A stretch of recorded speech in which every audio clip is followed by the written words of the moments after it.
Hello everyone, and thanks for hanging out with us for the Behind the Numbers Weekly Listen, an eMarketer podcast made possible by Mountain. This is the Friday show that reviews the most read all about it media news stories of the week. I'm your host Marcus Johnson. In today's show, what's most likely to stand out at this year's Super Bowl? Even if it's a Budweiser or Dorito ad, they'll try to jump on the cultural bandwagon and mention something about, eating Doritos and enjoying them in the metaverse. The price of Amazon Prime goes up. This is just more evidence that their flywheel strategy works, in my opinion. Amazon did the math and decided they could charge more people for that privilege, and I think it's going to work. Do we have a Peloton suitor? Peloton's definitely not a flash in the pan, and it's got a lot of potential as soon as they can figure out sort of these upsets that have been largely pandemic and supply chain induced. A New York Times subscriber milestone, an unpopular opinion about quarterly earnings, and just how many Galaxies are actually out there.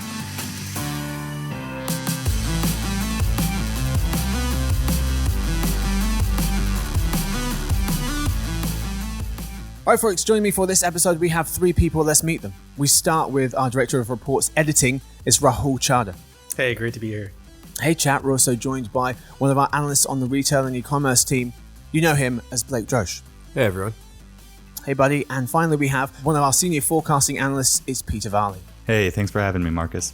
Hey, friend. So, what do we have in store for you today? Well, we start with the story of the week. We're going to be talking all about the Super Bowl, what we are likely to expect from America's biggest TV event. We then move to the game of the week, What's the Point?, where our contestants go head to head to give us the best takeaways they can from each of the four stories we have for you to win a championship belt. We then move to Uncommon Knowledge. We talk about some unpopular opinions. And finally, Dinner Party Data, where we discuss some random things that we just recently learned. We start with the story of the week.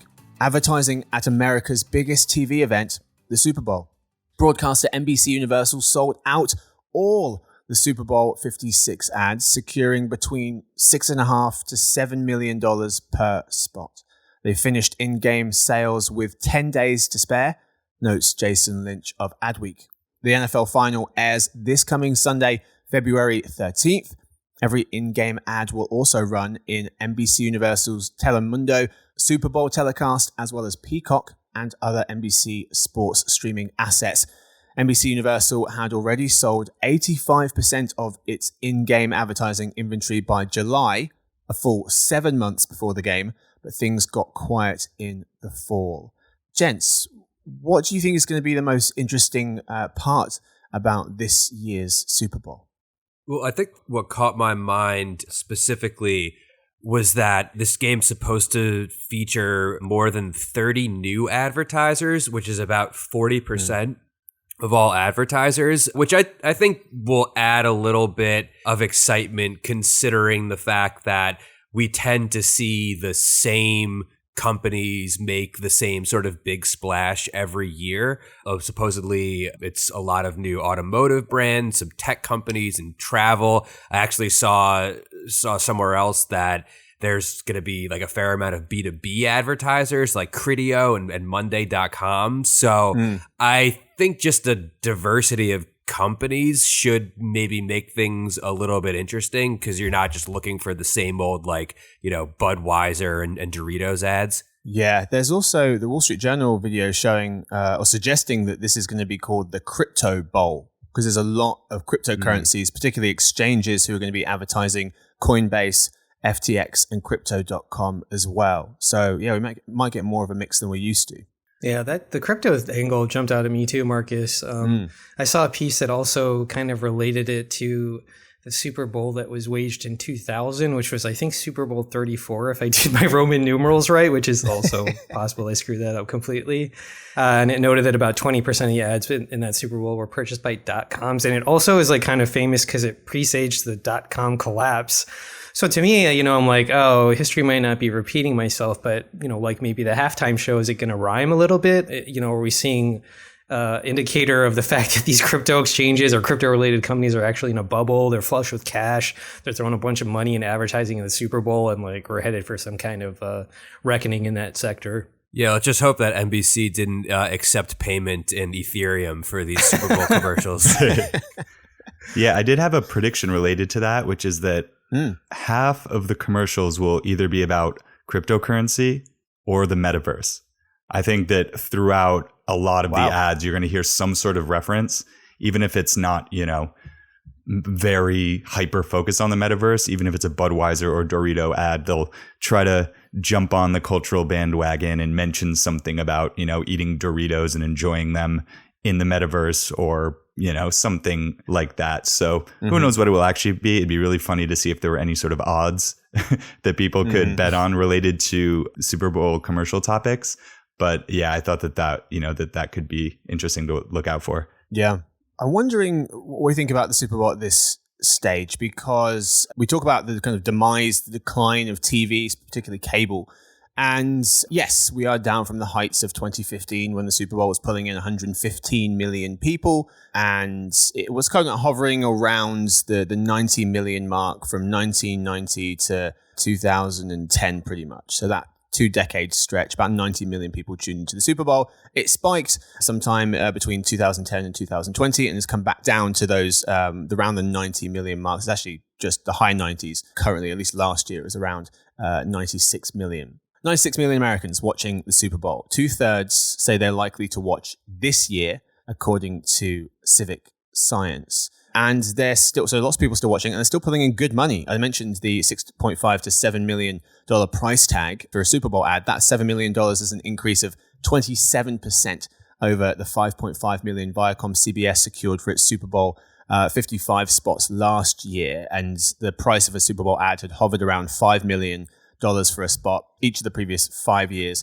as well. So this is a noticeable step change. Gents, any thoughts on the Super Bowl's resilience? I mean, one of the clips I read, somebody was quoted saying, yeah, I would have expected the ratings to decline. But the reality is, if you want to get 100 million people, your ad in front of 100 million people, the Super Bowl is like basically the only place left you can do that. And as a result, even though if the numbers are declining, yeah, NBC can keep charging a premium. Even though the numbers are declining, this still the bang for your buck is, I think, like really difficult, if not impossible, to repeat anywhere else. Yeah, I think there's a couple additional factors too. I totally agree, Rahul. I think also, the NFL ratings were really good for the past season. So I think advertisers probably expect that's going to continue for the Super Bowl. A lot of people tuning into these games. Also, LA is a huge market.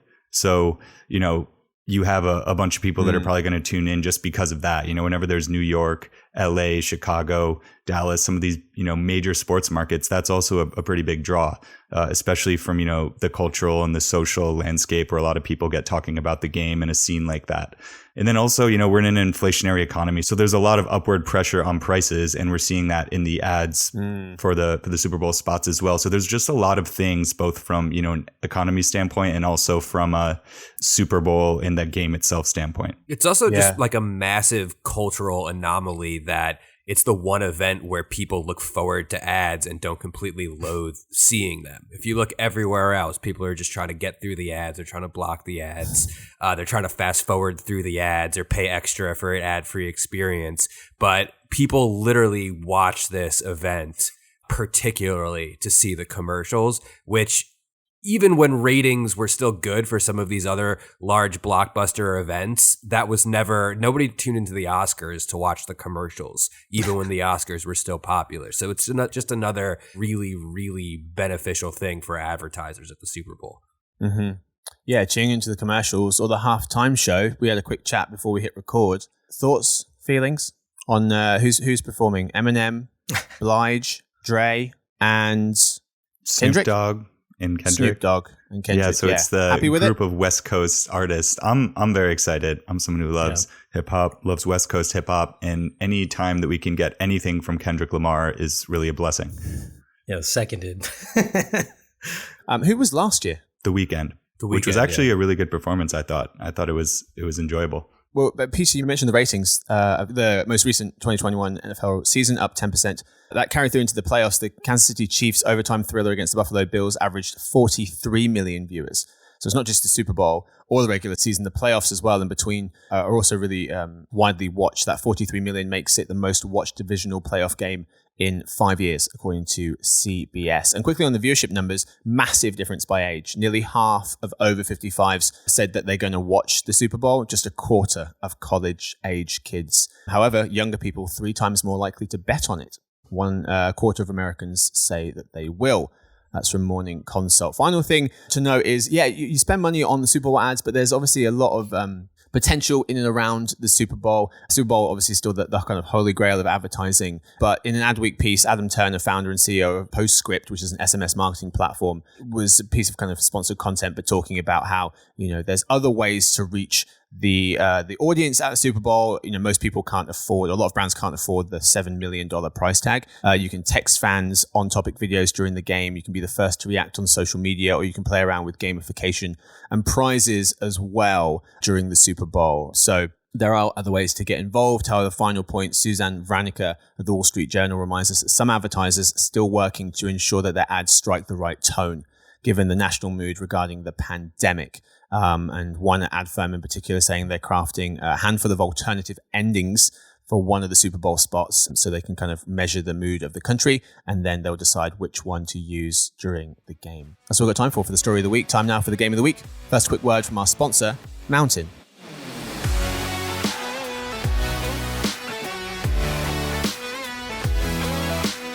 What if launching a streaming TV ad campaign was as easy as posting on social media? With Mountain, it is. Their marketing software solution offers an easy way to buy, manage, and measure connected TV campaigns. Ads are served exclusively on premium streaming networks and apps and optimized by their automated media buying technology to ensure ads are served to the right viewer at the right time to prompt website visits and conversions. Visit mountain.com to learn more. All right, folks, we are back. It's time now for the game of the week. Today's game, what's the point? Where I read out 4 stories and have contestants Peter, Blake, and Rahul tell us what they think is the main takeaway of the story. Okay answers get 1 point, good answers get 2, and answers that give you that same feeling as when you get yourself a second bowl of cereal, because you can. Answers that leave you with that feeling will get you 3 points. Each person gets 20 seconds to answer before they hear this.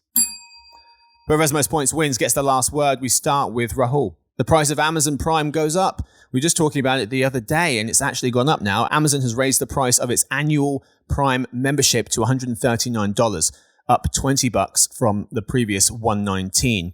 If you want to pay monthly, it's $3 more at $15 a month. For new members, the price change kicks in February 18th, while existing members will see higher prices when their subscription is up for renewal after March 25, explains Alina Selyuk of NPR. The number of Prime subscribers topped 200 million globally. Amazon said last April, most Prime members live in America. Rahul, the price of Amazon Prime going up. What's the point?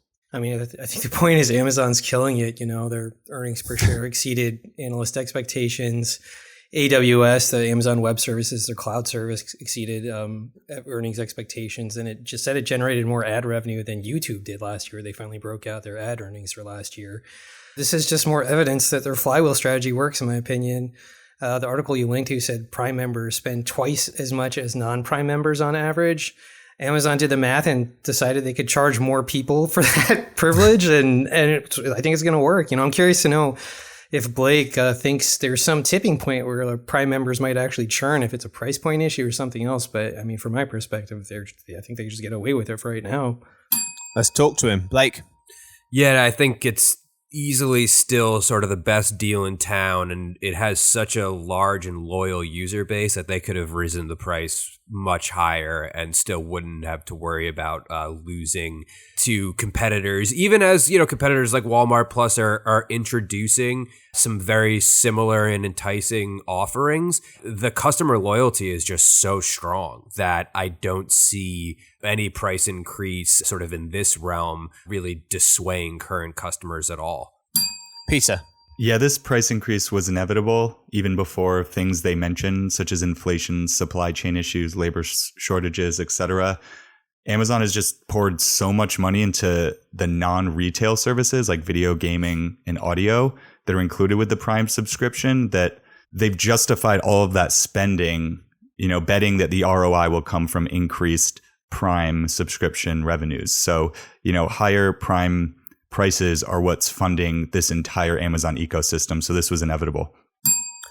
Speaking of inevitable, the Amazon Prime cost history, $79 cost for Prime in 2005, $99 in 2014, made the jump to $119 4 years later, 2018, and it's now $139 another 4 years on from that. Jason Del Rey of Recode thinks it's possible the Prime price hike could provide an opening, if a small one perhaps, for competing delivery subscriptions like big box competitors to attract cost-conscious shoppers, Walmart Plus, for example. We move to our second round. We start with Blake, a Peloton suitor. Exercise brand Peloton is attracting bid attention from the likes of Amazon and Nike.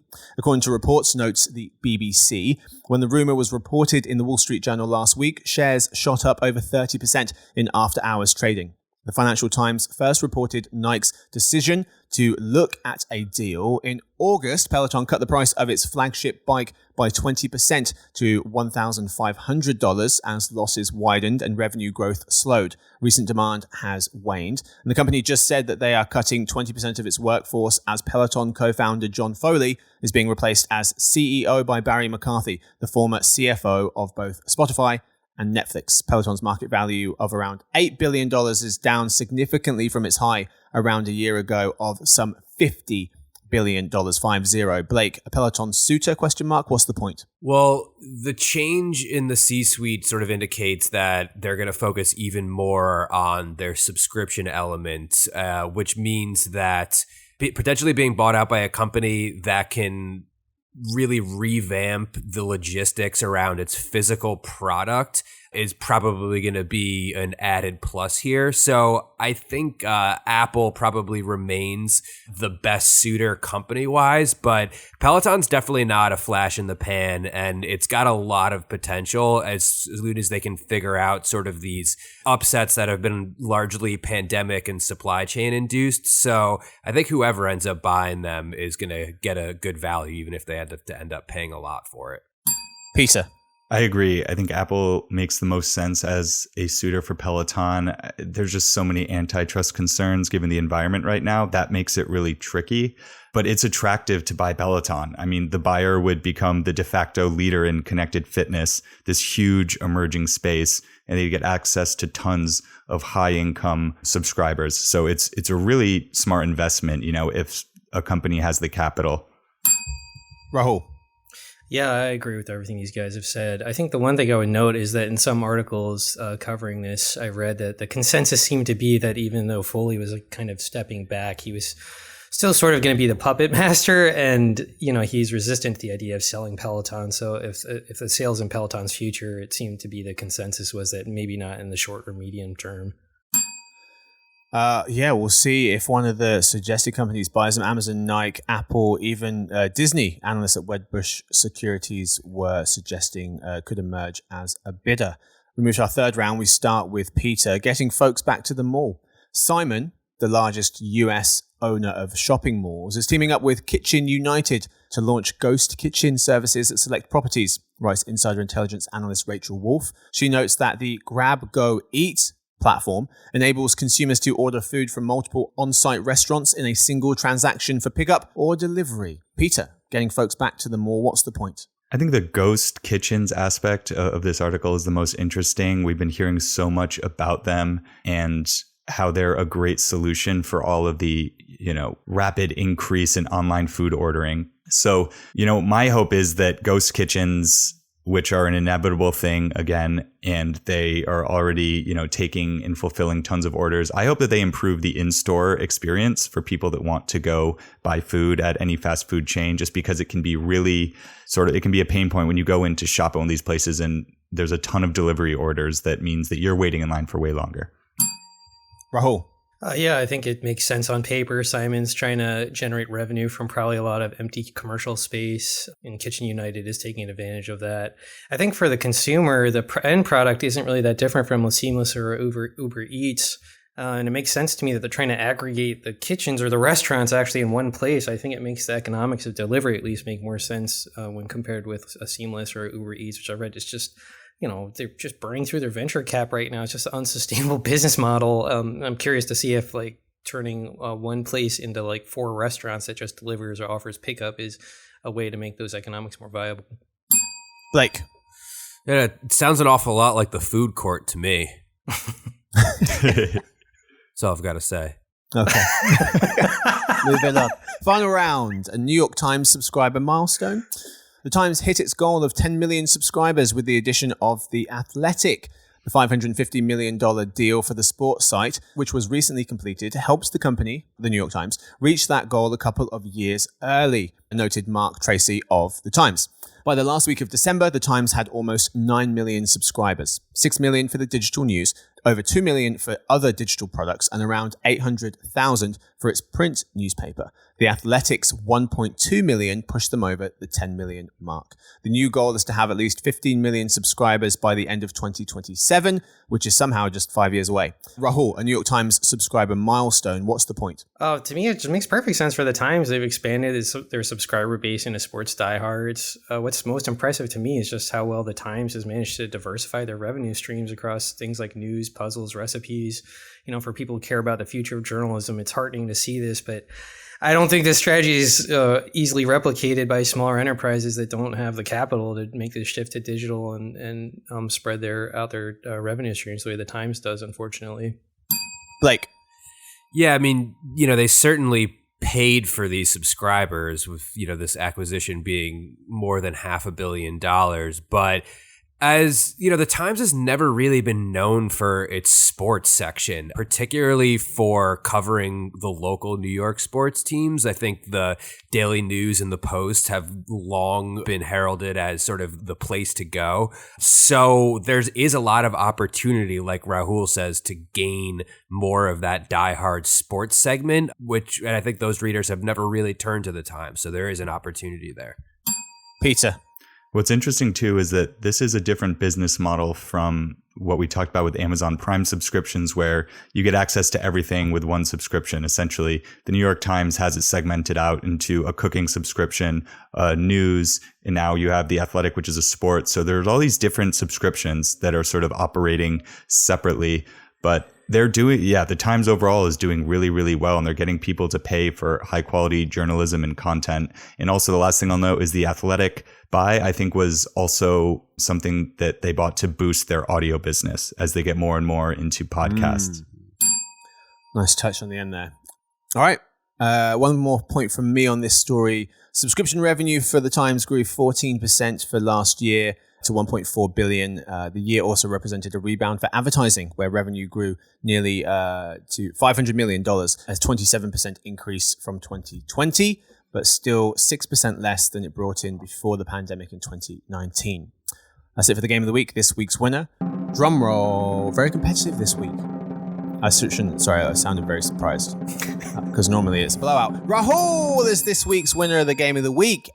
Edged out the other two. Very good answers. And Amazon is killing it. He made good points. Rahul, what you got for us? Oh, I'm prepared this week, but I guess I would just endorse the halftime show of the Super Bowl now that I've learned about it. It's like, I don't know, a middle-aged hip-hop fan's dream, I guess. Is Eminem the GOAT? Oh, do we have time for that debate? There's no debate. No, I think he's got to be on the Mount Rushmore. I think Blake, Rahul, and I are probably on the same page. He hasn't had a good album since 2003. Yeah, I don't think I would go with that one. Actually. He hasn't had a good song since 2003. He's got to be. He's not on Mount Rushmore. He's not on the Mount Rushmore. No. What? No. He's got a high peak, but he's not on the Mount Rushmore. Eminem. I can't with you guys. Not now. Not now. Rahul gets the championship belt. Congratulations to Rahul. We'll talk rap gods later. It's time now for Uncommon Knowledge. Well played. Was that intentional, Marcus? That pun on his song? Maybe. Maybe. See what I did? Welcome to a newish segment called Uncommon Knowledge, where we offer up some unpopular or atypical opinions about things. We start with a few unpopular opinions about everyday things and then ask one of our panel, I think it's me this time, for an unpopular opinion that they've been thinking about related to the media world. Well, you just stated your unpopular opinion. Yeah. Not Eminem, not the rap one. Unbelievable. It's not how is that Not now. No, that's not actually now. probably the most popular opinion. Yeah. You can possibly have. This new segment inspired by BBC Radio 1's Unpopular Opinion feature.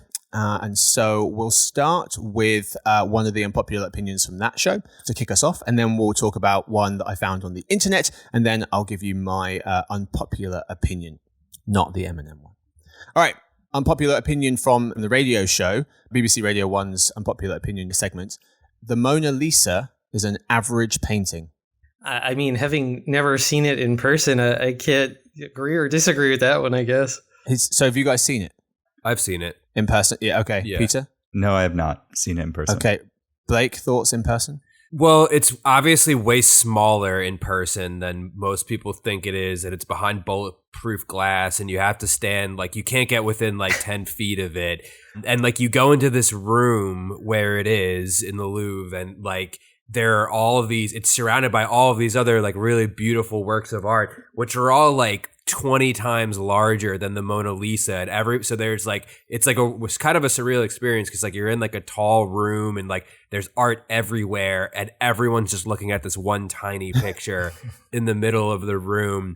But I think it's like, look, and I'm not like a super like into fine arts, like an expert on it by any means, but these works of art, it's not only about like how beautiful it is in a vacuum, it's about the historical context of the Mona Lisa, which has a really interesting history that I can't really unpack right now because it's very long and I'm also not nearly that familiar with it. But if you look into the history of how, when it was painted and then sort of the iterations and the stories of the different versions and the thefts and like the battles over it, like it just has this long tale of history behind it, which I think is what gives it some of its like legendary like appeal, like and its historical appeal, and it's not exactly just the work itself. Yeah, maybe people are rating the experience of going to see it because you're right. You have to stand behind like 1,000 people, and you can barely make it out because it's so far away and it is really small. I didn't realize there were other pieces of art in the room because everyone is staring straight ahead. But maybe, yeah, I guess at face value, pun intended.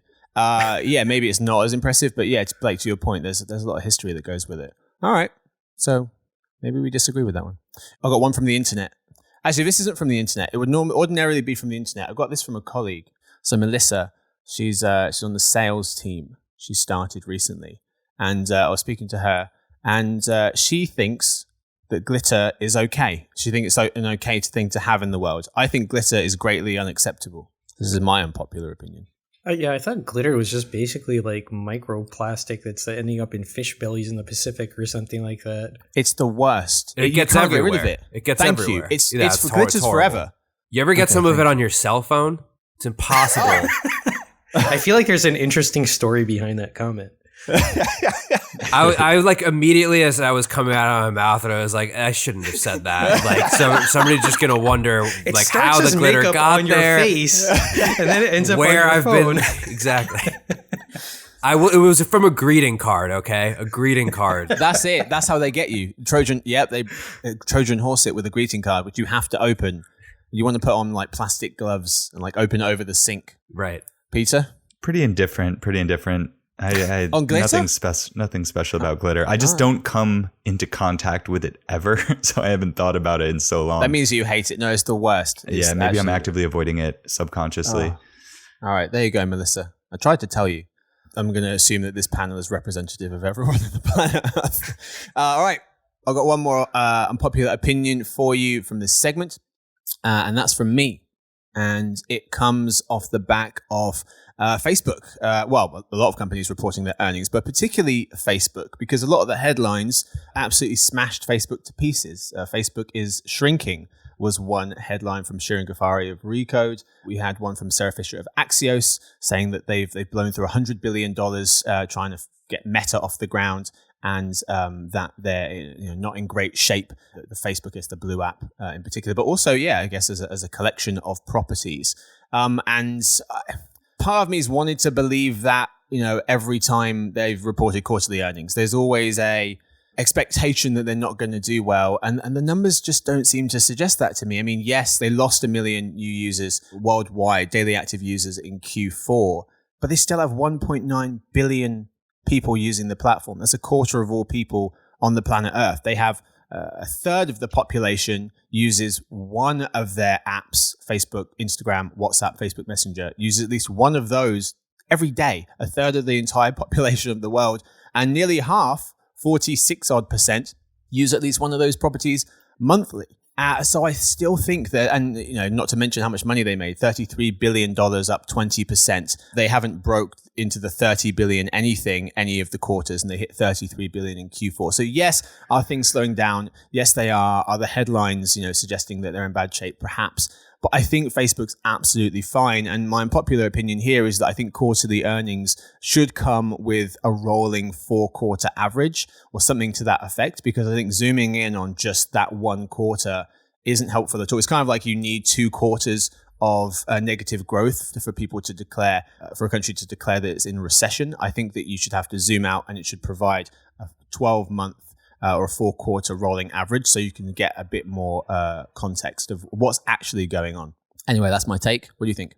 Yeah, I agree that you should zoom out and look at it in that context, but I also think that you need to zoom out when you're looking forward, because largely what we're seeing, which is basically investors pulling out of Facebook, causing the stock to fall, those are people pulling out because they don't believe in their vision for the long term. I mean, how many other blows is Facebook going to get, whether it's, what's going on right now in Europe or other government regulations or other issues like what happened with Apple, that's just going to impact its ability to make money off of these users. So yeah, they might have a lot of users still, but look, that number's declining for the first time ever. Is that going to be a trend? We don't know. Will it stable out? Yeah, it could stable out, but maybe it's not. Maybe they're going to keep losing users to just other different types of media, whether it's TikTok or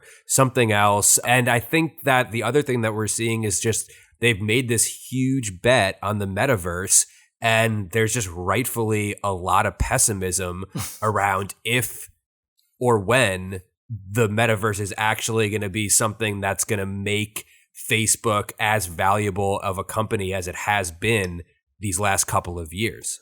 That's fair. And I do think that part of it is much more of a question mark. And you're right. When you stop growing and you decline a little bit or flatline, then you do put a question mark on the next earnings, as opposed to, well, they haven't not grown so far, so let's assume that they're going to. I would say that, I guess, yes, Facebook, the Blue app, may decline. We've seen that with younger users, but Instagram, typically up until this point, has been able to offset that. And then you've got WhatsApp and Facebook Messenger, which, I can't see a world where I would ever have an alternative platform to switch over to for those two messaging platforms. I think they're pretty entrenched and have become utilities. But yeah, maybe it does present more of a question mark for next quarter. Any other thoughts? Yeah, I agree with Blake, mostly because all of the strategies that seems like Facebook is employing recently kind of reek of desperation. They're copying product features in TikTok or Snapchat.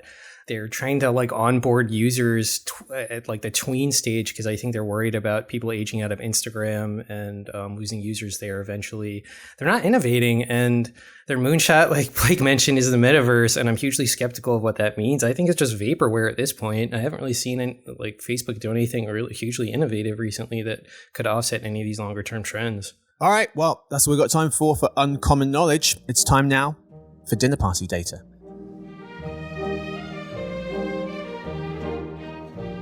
This is the part of the show where we tell you about the most interesting thing that we've learned this week.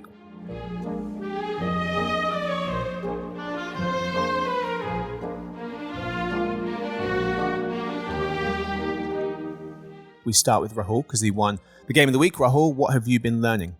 I recently learned that researchers with Yale and Twitter found that if they intervened during the tweet creation stage with someone who was writing an offensive tweet, they actually reduced the offensive tweets, the publication or posting of those tweets, by 6%, which is a minor drop, I guess, in the ocean. But I was like, at least there's some minimal progress in trying to minimize trolling on Twitter, I guess. So if someone's typing a tweet and they can tell that the tweet is mean and you intervene at that juncture. Exactly. I think they basically took automated content moderation tools and just applied them at the writing stage as opposed to post publication or posting of a tweet.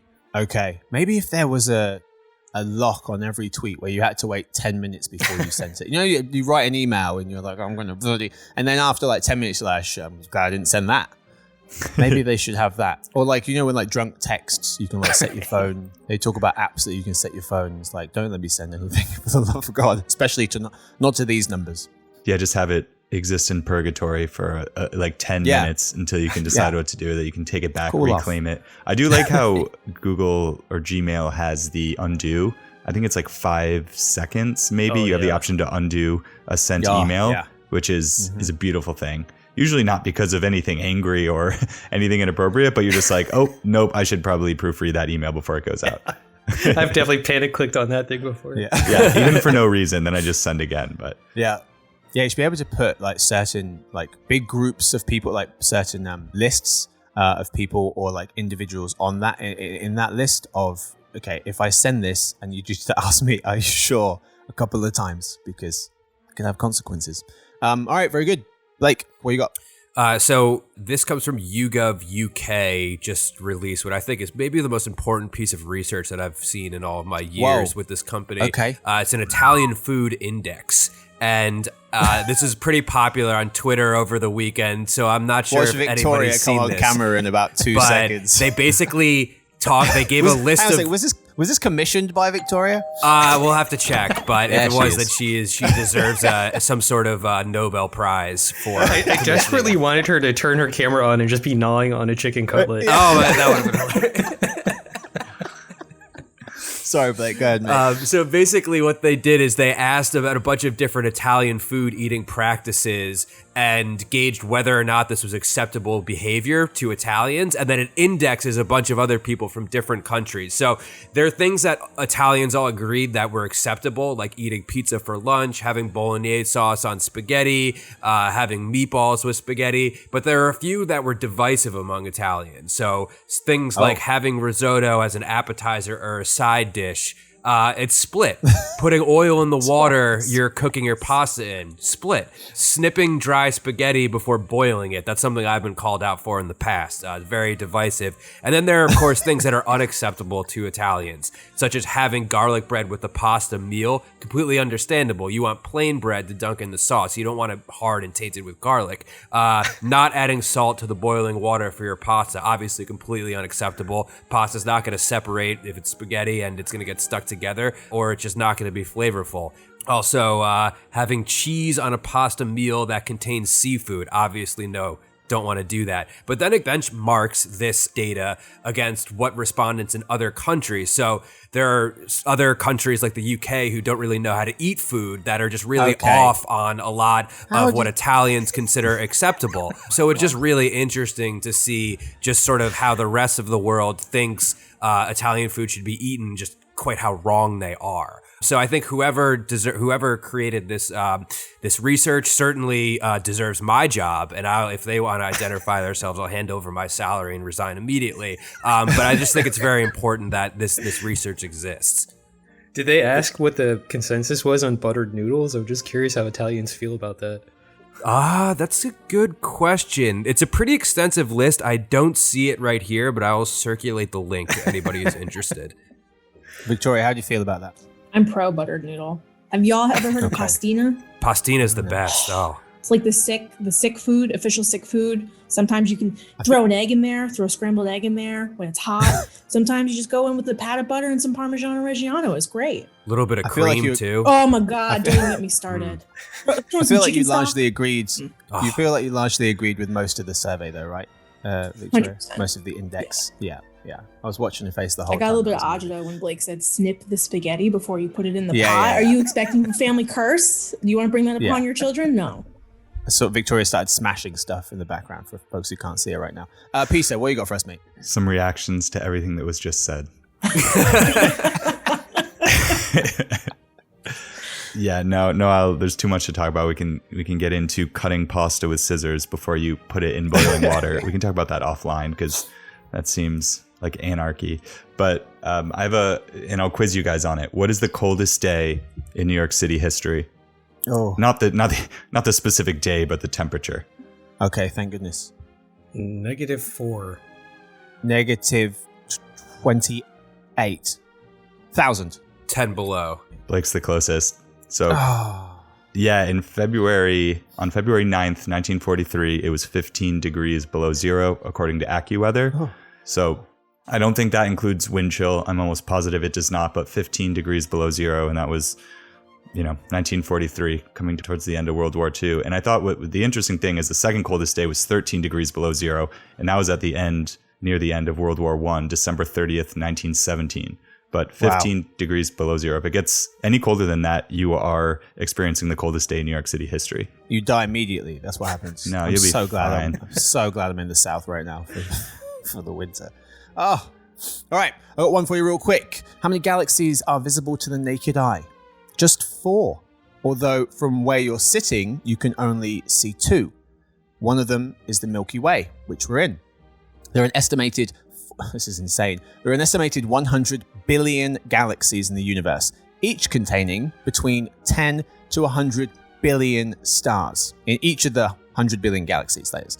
Of the 4 that are visible from Earth, the 4 galaxies, only half can be seen at once, 2 in each hemisphere. In the northern hemisphere, you can see the Milky Way and Andromeda, or M31, and while in the southern hemisphere, you can see the large and small Magellanic Clouds. They sound absolutely amazing. Yeah, that's all we've got time for this week's episode. Thank you so much to my guests for hanging out. Thank you to Blake. Thanks, everyone. Thank you, Peter. Thank you, Marcus. Thank you to Rahul.